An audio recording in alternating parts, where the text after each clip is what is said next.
Eu vos saúdo com a graça e a paz do eterno Salvador Jesus Cristo. Aleluia. Aquele que é digno de toda a honra, toda a glória, todo o poder. O único que é capaz de salvar o homem. O único que é capaz de libertar o homem, transformar a vida do homem. O único que morreu por mim e por você.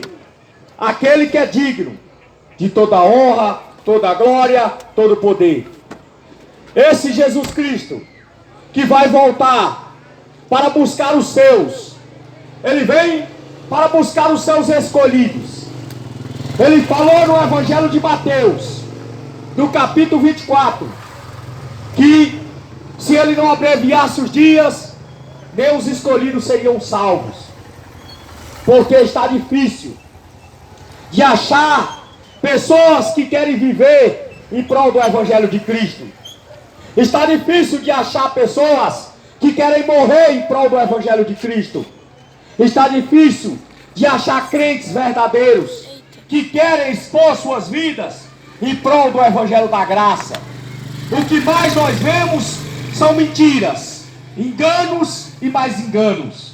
Pessoas enganando e sendo enganadas pelo Evangelho fajuto, um Evangelho mentiroso, um Evangelho a qual não coincide com o que está escrito nas Escrituras. O Evangelho que é pregado hoje é um Evangelho anátema, é um Evangelho maldito, é um Evangelho que Jesus não pregou, é um Evangelho que Paulo não pregou. O Evangelho que é pregado hoje, nesses templos quadrados de tijolo, essas gaiolas, que ele diz Deus, do Antigo Testamento, por intermédio de Jeremias, são um evangelho anátema, um evangelho maldito, um evangelho que não salva, um evangelho que não liberta, é um evangelho que aprisiona as pessoas na religião, e as pessoas ficam presas nas religiões e esquecem que elas devem ser adoradoras de Jesus Cristo e não seguidores de homens. É o que mais nós vemos, seguidores de homens, pessoas que seguem a homens, mas não seguem a Jesus Cristo. São bajuladores de homens, aduladores de homens, fazem tudo para adular o homem, tudo para adorar o homem, mas não adoram aquele que vive e reina para todo sempre. É o que vemos hoje, é um evangelho doente, não é o evangelho da graça, não é o evangelho que Paulo pregou. Porque o evangelho que Paulo pregou, ele falou em Timóteo: as minhas prisões, as minhas cadeias me contribuíram em prol desse ministério. Paulo sofria na carne por esse evangelho genuíno. Paulo sofria na sua própria carne o peso do evangelho. Hoje os cristãos não querem padecer pelo evangelho. Os cristãos querem viver uma vida tranquila aqui na terra, querem ficar dentro de quatro paredes, mas não querem sofrer em prol do evangelho. A igreja primitiva, ela ficava debaixo em cavernas, ficava escondida porque a perseguição era grande. Hoje os crentes gostam de ser bajulados, gostam de ser exaltados. É por isso que a igreja se vendeu para a política, está no meio da corrupção, aonde Jesus Cristo nunca deixou. Jesus, ele nunca nos mandou se envolver com corrupção. É por isso que é uma igreja doente, é por isso que é uma igreja que não tem mais poder, é uma igreja que não tem mais autoridade, porque é uma igreja vendida, é uma igreja doente, é um evangelho anátema, um evangelho maldito. A pessoa entra da mesma forma e sai da mesma forma que entrou. Diz que se batizou, diz que morreu para Cristo e tem medo da morte. Diz que é uma nova criatura e continua pecando, e continua praticando as iniquidades, continua na mesma prática. E as Escrituras dizem ao contrário. As Escrituras dizem no livro de 1 Coríntios, de 2 Coríntios, capítulo 5, versículo 17, o apóstolo Paulo diz: aquele que está em Cristo, nova criatura é. As coisas velhas se passaram, tudo se fez novo. Hoje é o que nós vemos ao contrário de tudo isso. As pessoas não sabem nem o que é batismo. acha que batismo é só se jogar numa água e pronto. Eles não sabem que depois que você é batizado, você tem que ser transformado. Você tem que ser um verdadeiro cristão, um verdadeiro adorador. A partir do momento que você saiu das águas batismal, você se transforma em testemunha de Jesus Cristo. Você tem a obrigação, o direito de pregar o Evangelho. Você não pode ficar mais submisso a homens. Sabe o que é que acontece? As pessoas se batizam nessas denominações e ficam escravos de homens, sendo dependente de pastores. Se o meu pastor mandar, eu vou evangelizar. Se o meu pastor mandar, eu vou. Se você nasceu da água do Espírito, você é dependente de Jesus Cristo. Você não depende de homem.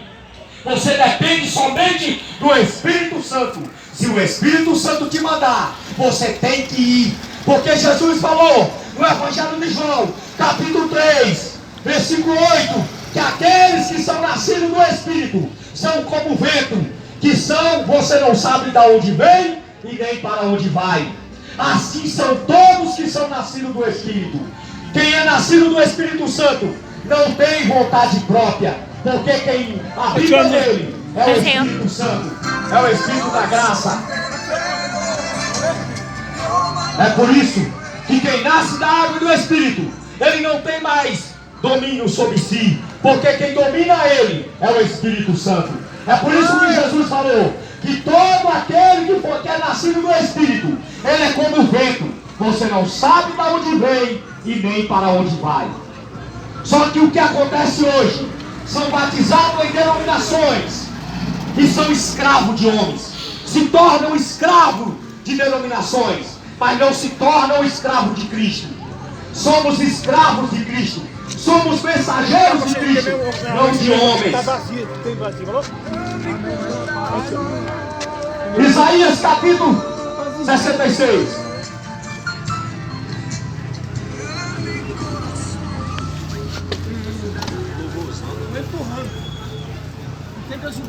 Oração.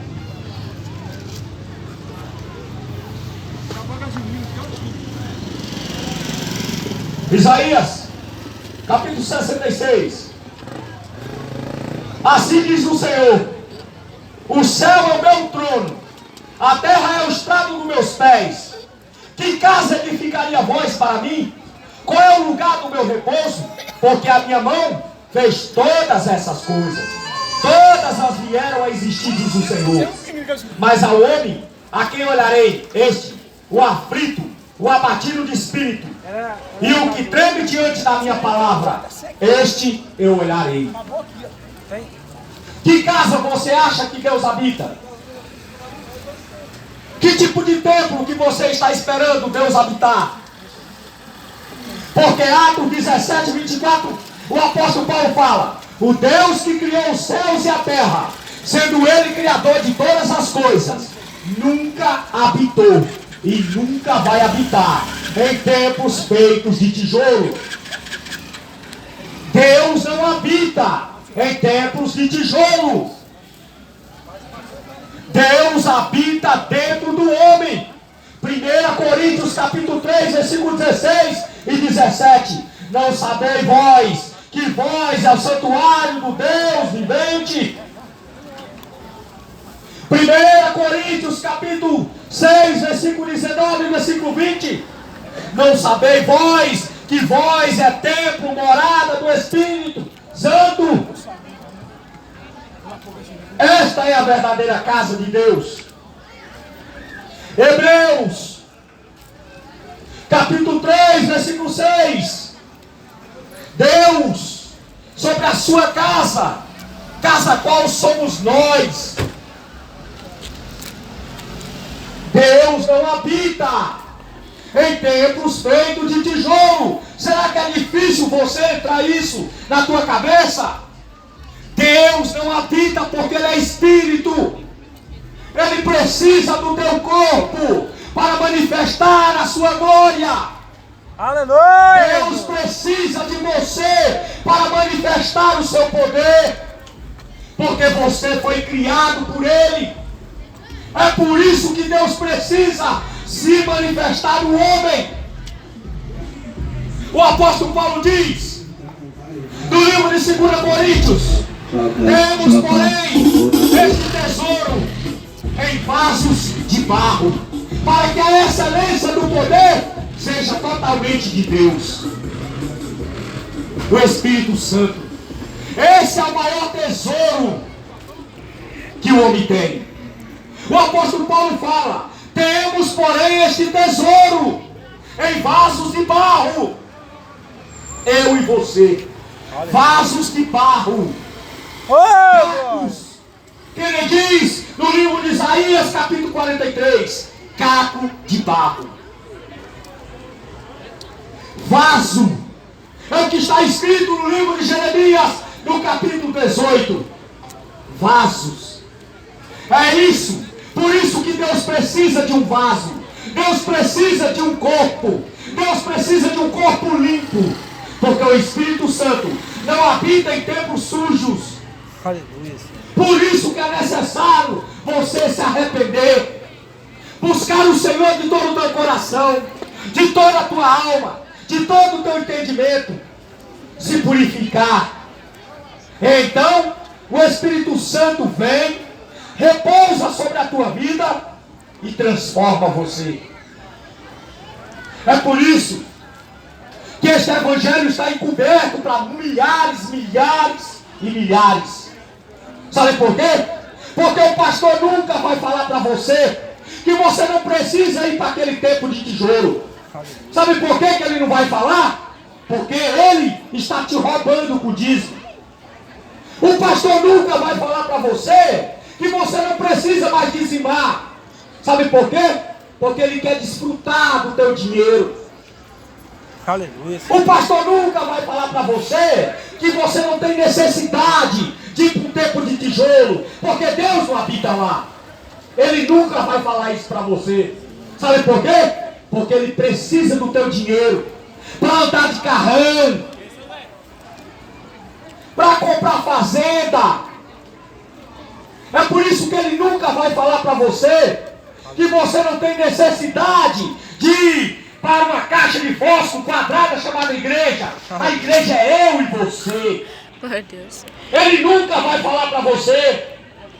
Ele nunca vai dizer para você que o Deus que criou os céus e a terra não habita lá, habita dentro de você. Ele nunca vai falar isso para você. Ele nunca vai falar para você que Deus não precisa do teu dinheiro, porque Deus é o dono de tudo. Eles nunca vão falar para você. Sabe por quê? Porque eles querem que você seja mais um escravo deles. Aleluia, Jesus. Eles querem que você seja mais um financiador dessas empresas chamadas igrejas. Porque teve CNPJ, teve placa, é empresa, não é igreja. Porque a igreja de Cristo não tem placa, ela não tem endereço, porque o endereço dela é o céu. Aleluia. Amém. É empresa. Nunca foi igreja. Teve CNPJ, deixou de ser igreja. É empresa. Aleluia. É empresa. E os que estão lá é a mercadoria. Cada membro que está lá dentro é a mercadoria que eles negociam. É por isso que eles nunca vão falar para você. Nunca. Ouça bem. Eles nunca vão dizer para você que você é apenas uma mercadoria que eles estão vendendo. Eles nunca vão falar para você que eles estão vendendo essa palavra. Eles nunca vão falar a verdade para você. Vão ficar sempre mentindo, dizendo que você tem que dizimar, que você tem que ofertar, que você tem que fazer campanha, que você tem que dar voto, você tem que fazer propósito, tem que fazer isso, tem que fazer aquilo. Mentira. Aleluia. Eles nunca vão falar a verdade para você, porque eles abriram uma empresa Esses templos são empresas. Os pastores são os empresários. E a moeda de troca é a palavra e as pessoas. Só que muitos não querem enxergar. Vai ser duro quando você ouvir da boca do Criador: apartai-vos de mim, porque eu não te conheço. Será que você já imaginou ouvir isso da boca do Deus Todo-Poderoso? Porque vai chegar o dia do acerto de conta. Vai chegar o dia que os livros serão abertos, que cada um de nós compareceremos diante do tribunal de Cristo. Seremos julgados por tudo que fizemos por meio do nosso corpo. Porque o meu corpo, o teu corpo, é morada do Espírito Santo. Você vai prestar conta pelo que você está fazendo com o templo do Espírito Santo.